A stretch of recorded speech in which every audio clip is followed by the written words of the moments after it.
Very good morning, students. This is Poonam Prasad here, again with the chapter 7 Outcomes of Democracy of your subject Political Science. Students, in today's topic, earlier we have completed the political outcomes, and the day before yesterday, in the previous video, we came across with the introduction of your outcomes and why the democratic government is better than any other form of government, right? So in today's class we are having to look out a critical analysis based on the topic economic outcomes of democratic with non-democratic regimes, right students? So let's start. Students, economic outcomes, it means that we are going to have a critical analysis of the data based on the economic outcomes, that is on the economic growth and development, and in terms of reduction of inequality and poverty. यानी हम देखेंगे कि किस तरीके से democratic government और non democratic government का economic growth यानी आर्थिक स्तर पे दोनों का हम एक तरीके से एनालिसिस करेंगे, right? So we have to talk on the economic outcomes in economic growth and development. Children, अगर हमने दो countries को रखा, one is democratic country and another one is dictatorial form of government, where it means a country where we are having a dictatorship, right?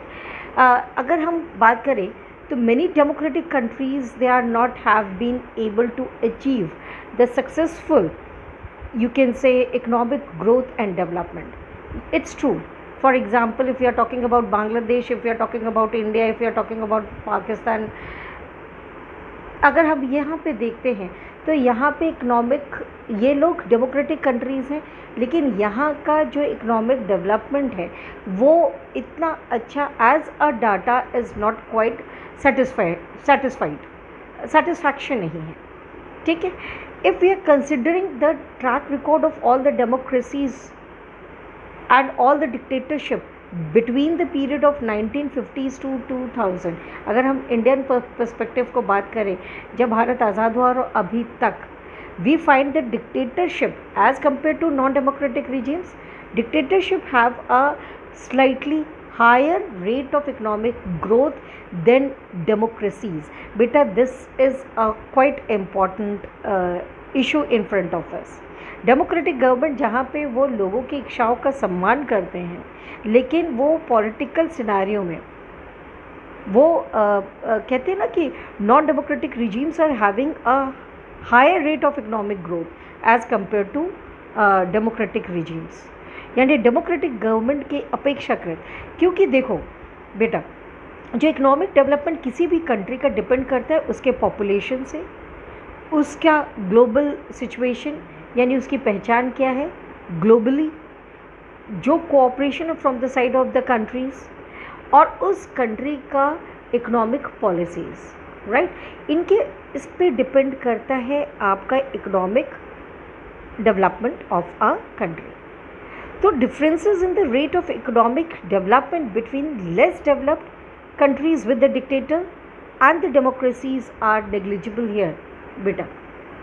So if we find that dictatorship has a slightly higher rate of economic development than the democracies, that is this is the concern of the economist of democratic countries. यानी कि जो प्रजातंत्री सरकार है, अगर उसमें economy ही उसका record अच्छा ना हो as compare to non democratic regimes, तो हम ये मान सकते हैं बेटा, फिर उस कंडीशन में क्या होगा, तो लोग तो नॉन डेमोक्रेटिक रिजीम्स को प्रेफर करेंगे, क्योंकि हर व्यक्ति अपनी आय बढ़ाना चाहता है, हर व्यक्ति चाहता है कामकाज. लेकिन अगर हम देखें तो बेरोज़गारी का स्तर कहीं ना कहीं नॉन डेमोक्रेटिक रिजीम्स में कम है एज़ कम्पेयर टू, स्लाइटली कम है बेटा, एज़ कम्पेयर टू आपके डेमोक्रेटिक रिजीम्स में. अगर सेंट्रल एशिया की बात करें, जहाँ पे डिक्टेटोरियल फॉर्म ऑफ गवर्नमेंट ज़्यादा एग्जिस्ट करती है, तो वहाँ पे एम्प्लॉयमेंट रेट हाई है, इकोनॉमिक डेवलपमेंट भी हाई है ना? लेकिन सिर्फ यही आधार कि इकोनॉमिक ग्रोथ और डेवलपमेंट नॉन डेमोक्रेटिक रिजीम्स का ज़्यादा है एज़ कम्पेयर टू डेमोक्रेसी से, हम इस आधार पर डेमोक्रेसी को रिजेक्ट नहीं कर सकते, क्योंकि हमें ये मानना पड़ेगा कि अगर हम इंडिया की बात करते हैं और इंडिया को हम 1950 से 2000 की बात करते हैं, तो हम ये मान के चलेंगे कि इंडिया का इतिहास या इंडिया की हिस्ट्री ये कहती है कि इंडिया स्वयं जो खड़ा हुआ है वो 1947 के बाद ही खड़ा हुआ है। उसने जो डेमोक्रेसी को अडॉप्ट किया वो आफ्टर 1947 अडॉप्ट किया बेटा। तो अगर हम इसीलिए कि जो एक डिफरेंस रेट है इकोनॉमिक ग्रोथ का डेमोक्रेसीज एंड डिक्टेटरशिप में, तो हम ये कह सकते हैं कि ठीक है नॉन डेमोक्रेटिक का ठीक है अच्छा हो, लेकिन डेमोक्रेसी का बिल्कुल ज़ीरो नहीं है। वो भी अपॉर्चुनिटीज़ दे रहा है, वो भी इकोनॉमिक ग्रोथ को इंक्रीज़ कर रहा है। Is that clear? In terms of we are saying that democracy is not merely to give the guarantee of economic development. मैंने जैसे पहले भी बताया कि democracy is just a form of a government children, but we are expecting more and more from the democratic government, है ना। लेकिन हम डिमांड रख सकते हैं सरकार के सामने, लेकिन क्या डिक्टेटरशिप में ऐसी चीज़ें होंगी? नहीं बेटा, बिकॉज डिक्टेटरशिप का जो रेट ऑफ डेवलपमेंट होगा वो टोटली डिपेंड करेगा as per the ruler, according to the ruler. अगर मैं अगर मैं सेंट्रल एशिया की बात कर रही हूँ तो मैं वहीं पे नॉर्थ कोरिया की बात कर रही हूँ, वहाँ पे चीज़ें इंटायरली डिफरेंट हैं। ठीक, तो when we find such significant differences in the rate of economic growth between the countries under dictatorship and democracy, it is better to prefer democracy because it is having other positive outcomes also. Other positive outcomes में जैसे हम लोगों ने कल political outcomes को पढ़ा, या हम आगे social outcomes को पढ़ेंगे, या हम ये कहते हैं कि कहीं ना कहीं जो डेमोक्रेसी है वो हमें सबसे बड़ा इम्पॉर्टेंट जो अधिकार दे रहा है वो क्या है? वो अधिकार है। It's a right, democratic rights. Democratic duties are there. The government are chosen by the people. The representatives, they are elected, they form the government and they can fulfill the expectations of the people. इससे बड़ी बात और क्या है? ठीक है, rate of economic growth dictatorship में या नॉन डेमोक्रेटिक रिजीम्स में स्लाइटली बड़ा है। अगर मैं एक पिक्चर आपको दूँ तो मैं यही कहूँगी कि भारत के जितने भी आर्किटेक्चर्स, मेजेस्टिक आर्किटेक्चर्स स्टाइल हुए हैं या मॉन्यूमेंट्स बने हैं, वो ड्यूरिंग द मोनार्की हुआ है। अगर आप ज़रा सा ध्यान में देखो, चाहे वो आपके चित्तौड़गढ़ के किले हों भारी भरकम से, या फिर ताजमहल हो, चाहे लाल किला हो, या फिर अदर, तो हम ये कह सकते हैं, या अगर हम पार्लियामेंट की भी बात करें तो ये कहीं ना कहीं नॉन डेमोक्रेटिक रिजीम्स का ही हिस्सा है, उनके आर्किटेक्चर स्टाइल्स की अगर हम बात करें। या लेकिन अगर हम डेमोक्रेसीज़ की बात करें तो डेमोक्रेसी में हमारे मॉन्यूमेंट से ज़्यादा और हमारे पास चैलेंजेस बहुत ज़्यादा हैं। लेकिन ऑफ कोर्स जो हमारा स्टैचू ऑफ यूनिटी बना है वो किस में बना है बेटा? World's longest one, largest one you can say, वो क्या है? Unity of statue of unity Vallabhbhai Patel जी का। तो वो क्या है बेटा? वो डेमोक्रेटिक रिजीम्स का ही हिस्सा है।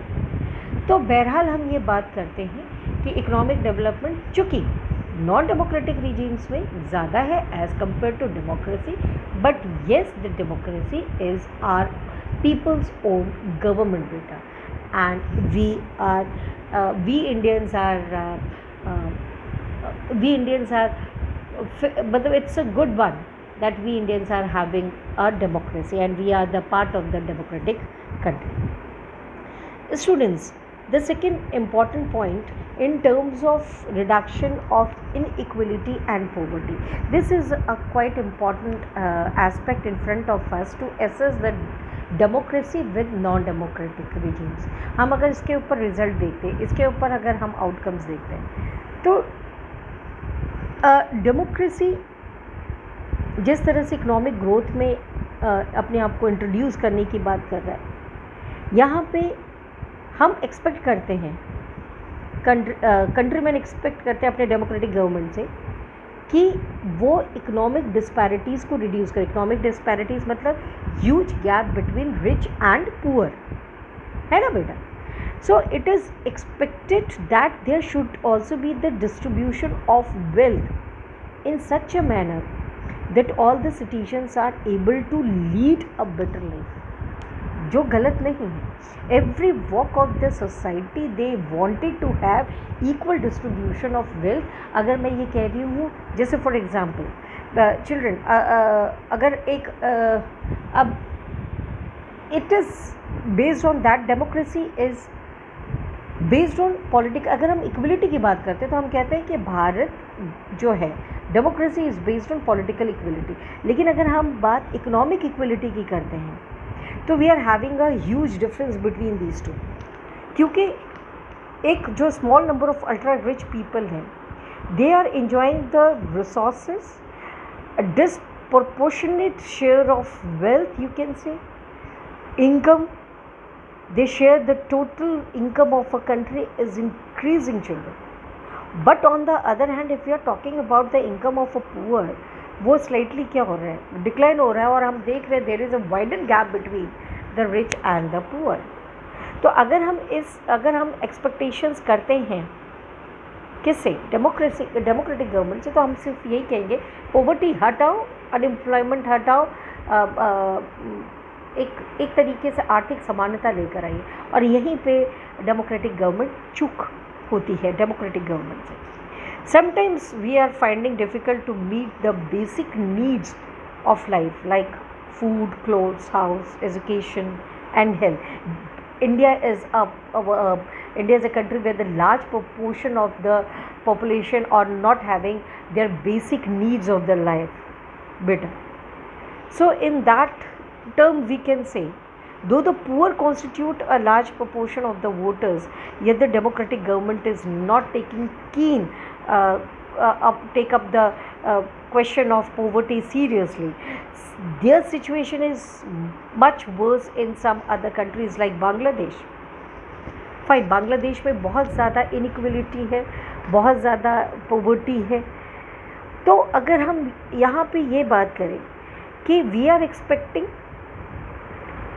to solve the problems of the poverty, to solve the problems of the unemployment, to solve the problems of inequality in all its term, right?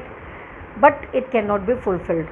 लेकिन हाँ, हम ये नहीं कहेंगे कि वो हमें अवसर नहीं दे रहा, बिल्कुल अवसर दे रहे हैं। किसने कहा कि हम पैसा नहीं कमाएं? किसने कहा कि हम अपनी गरीबी से ना जूझें? किसने कहा कि हम अपने आप को ना इम्प्रूव करें? किसने कहा कि जेंडर बेस्ड इनइक्वलिटी एग्जिस्ट हो रही है? नहीं होनी चाहिए। क्यों? क्योंकि सरकार तो हर मुकाम पे हमें अपॉर्चुनिटी या अवसर दे रहा है, इधर इन टर्म्स ऑफ एजुकेशन, इधर इन टर्म्स ऑफ जॉब्स, इधर इन टर्म्स ऑफ अनएम्प्लॉयमेंट। बेटा, वी आर गेटिंग इधर in terms of unemployment, it mean unemployment में मतलब अनएम्प्लॉयमेंट को रोकने के लिए we are having ample of opportunities with us in terms of employment generation. तो हमारे पास सारी चीज़ें, but still we are not taking as a part of the citizen of a country. So what the democratic government is giving to us, democratic government is giving a platform children. लेकिन अगर हम ये कहें कि non democratic regions में तो ऐसा as such कोई ट्रैक रिकॉर्ड नहीं है कि वहाँ पे बेटा वहाँ पे भी इनइक्वलिटीज़ बहुत एग्जिस्ट करती थी और वहाँ पे भी गरीबी बहुत हुई है। सो अगर हम कहें कि हाँ, reduction of poverty, reduction in terms of education, reduction in terms of inequality, these are the prime challenge in front of the democratic government, and we are sure that our democratic government is able to face these sorts of challenges and they overcome from these challenges, और हमारा country develop होगा और काफ़ी आगे जाएगा। और एक दिन ऐसा ज़रूर आएगा जब हमारा कंट्री वर्ल्ड के स्ट्रॉन्ग कंट्रीज़ में गिना जाएगा इन terms of political, in terms of social, in terms of economic and in terms of cultural children. So, in tomorrow's class, I would like to take the topic based on the social outcomes. Right, children? Till then, take care, revise the topic, and watch the video carefully. Right? Till then, bye bye.